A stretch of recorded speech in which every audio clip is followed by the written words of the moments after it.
Bonjour, on est mercredi, il est 18h30 et donc c'est l'heure d'un nouveau tuto hebdo. Aujourd'hui, ici sur YouTube, je vous montre comment on réalise ceci. Ça peut faire une super carte en ajoutant simplement un papillon, un petit sentiment, c'est déjà pas mal du tout.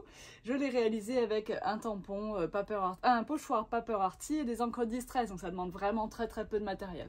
Après, si vous avez envie d'aller un petit peu plus loin avec cette technique de base, je vous propose soit d'acheter ce tuto d'aujourd'hui en version longue et commentée dans la boutique en ligne, soit de vous abonner au tuto hebdo, ça vous reviendra moins cher et vous aurez donc les versions complètes de mes tutos chaque semaine. Et de ça, on peut passer à ça. Voilà, vous saurez comment un petit peu plus tard. Allez, c'est parti!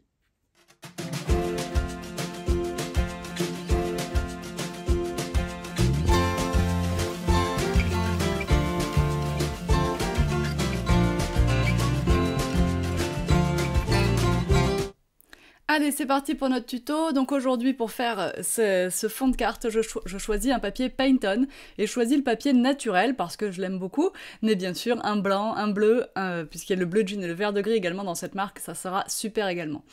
Comme on va travailler avec un pochoir, je sors ma surface de travail métallique avec ses gros aimants, et je prends donc un pochoir, c'est le PS 330, c'est un des tout derniers sortis par Jofi. Je l'adore avec à la fois ses fleurs qui sont assez champêtres, douces et romantiques, et des lignes qui apportent de la structure, donc ça change un petit peu, voilà. Je trouve qu'il est très bien pensé, mais j'adore Jofi, ça vous le savez déjà. Au niveau de mes Distress, je choisis les Distress Oxide, puisque je veux qu'elles soient bien couvrantes sur ce joli papier naturel, et leur effet velouté va être très bien mis en valeur ici.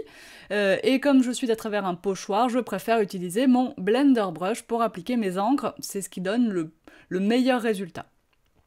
La couleur ici c'est Kitsch Flamingo, et je vais donc faire mes 3 fleurs avec.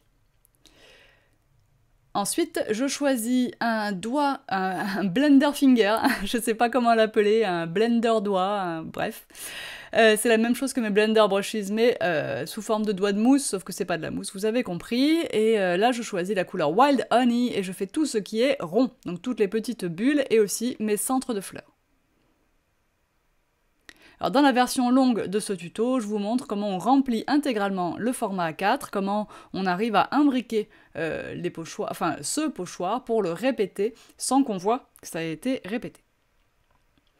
Je prends un autre de ces finger blender, c'est une nomination, une appellation très personnelle, hein, je vous le dis tout de suite, pour le Speckled Egg qui me sert à faire toutes les barres horizontales et verticales.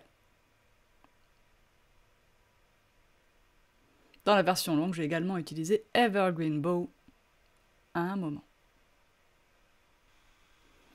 Voilà, je vous laisse cette application des encres en vitesse réelle, que vous voyez bien comment ça se passe.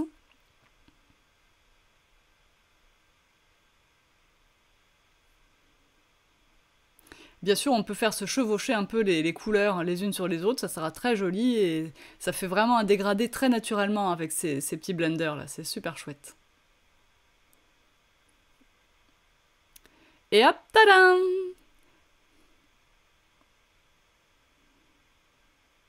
Alors maintenant, j'ai décidé dans l'autre version, dans la version longue, j'ai utilisé des die et tout, je suis allée un petit peu plus loin. Ici, je vais utiliser ma guillotine, tout simplement, pour découper ce carré, ici. Et je prends la guillotine à bord déchiré, donc elle s'appelle Deckel.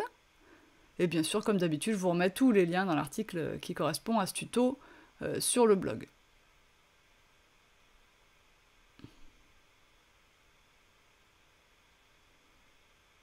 Je fais attention d'être le plus droit possible, évidemment.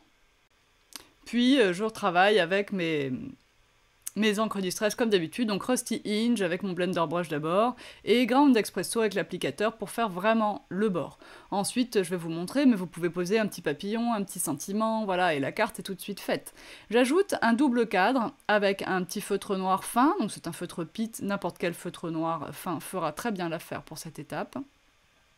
Et voici pour la version YouTube de ce tuto de la semaine. Donc si vous voulez aller plus loin, je vais vous montrer en photo les résultats qu'on obtient dans le tuto complet, et vous pouvez acheter juste le tuto si ça vous fait envie, ou vous abonner au tuto hebdo, ça vous reviendra beaucoup moins cher, et vous aurez toutes les semaines le tuto en entier dans une plateforme de formation très pratique à utiliser. Allez, à la semaine prochaine, bye bye!